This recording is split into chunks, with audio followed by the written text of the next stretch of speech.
Kilat News Updates. Ako po si Cesar Soriano para ihatid ang nangungunang mga balita sa buong kapuluan. Ngayon, Iimbestigahan ng Department of the Interior and Local Government o DILG ang posibleng pananagutan ni Davao City Mayor Sebastian Baste Duterte matapos umano nitong ipag-utos ang pagtatapon ng basura sa harap ng tanggapan ng Department of Environment and Natural Resources o DENR sa Davao City. Ayon sa Malacanang, titingnan ng DILG kung may kapabayaan o paglabag sa environmental laws kaugnay ng insidente. Nag-ugat ito matapos ipasara ng DENR ang New Carmen Sanitary Landfill kasunod ng pagguho ng basura na ikinasawi ng 2 katao at pagkawala ng isa pa. Dahil sa pagkaantala ng garbage collection, iniutos ng alkalde ang pagtatapon ng basura sa ilang lugar, kabilang ang harapan ng DENR Regional Office. Sinabi ng palasyo na nakadepende sa resulta ng investigasyon ang posibleng parusa laban sa mga sangkot na opisyal. Aabot sa 28.6 million pesos na halaga ng hinihinalang smuggled cigarettes ang nasamsam ng mga otoridad habang 2 katao ang arestado sa anti-smuggling operation sa Puerto Princesa City, Palawan noong June 9, Martes. Pinangunahan ng Puerto Princesa City Police Office at CMFC Task Force Plutos sa pakikipag-ugnayan sa Bureau of Customs o BOC ang operasyon sa Barangay Santa Monica matapos umanong tangkaing takasan ng mga suspect ang mga nagpapatupad ng Oplan Sita.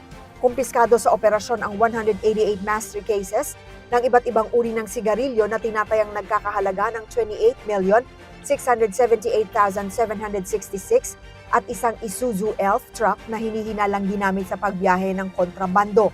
Nasa kustodiya na ng pulisya ang 2 suspect habang inihahanda ang mga kasong may kaugnayan sa smuggling at iba pang paglabag sa umiiral na batas. Umabot na sa 45 ang bilang ng mga nasawi matapos ang magnitude 7.8 na lindol na tumama sa Mindanao noong Hunyo 8 ayon sa Office of Civil Defense o OCD. Pinakabagong naitalang mga biktima ang 7 mula sa bayan ng Jose Abad Santos at 1 mula sa Malita sa Davao Occidental.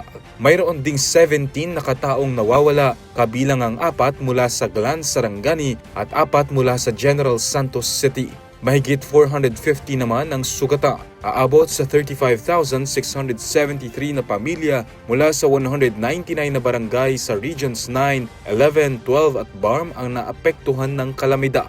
Patuloy ang search and rescue operations sa tulong ng mahigit 3,700 na uniform personnel. Nawasak o nasira ang 3,169 na kabahayan at umabot sa 562.8 milyong piso ang halaga ng pinsala sa infrastruktura. Samantala, mahigit 1,953 na aftershocks na ang naitala kaya nananatiling suspendido ang klases sa ilang lugar. Patuloy namang naghahatid ng tulong ang pamahalaan at pinapayuhan ng publiko na maging alerto sa aftershocks at sumunod sa mga abiso ng OCD at FIVOX. ako po si Cesar Soriano kasama nyo sa bawat pagputo ng balita.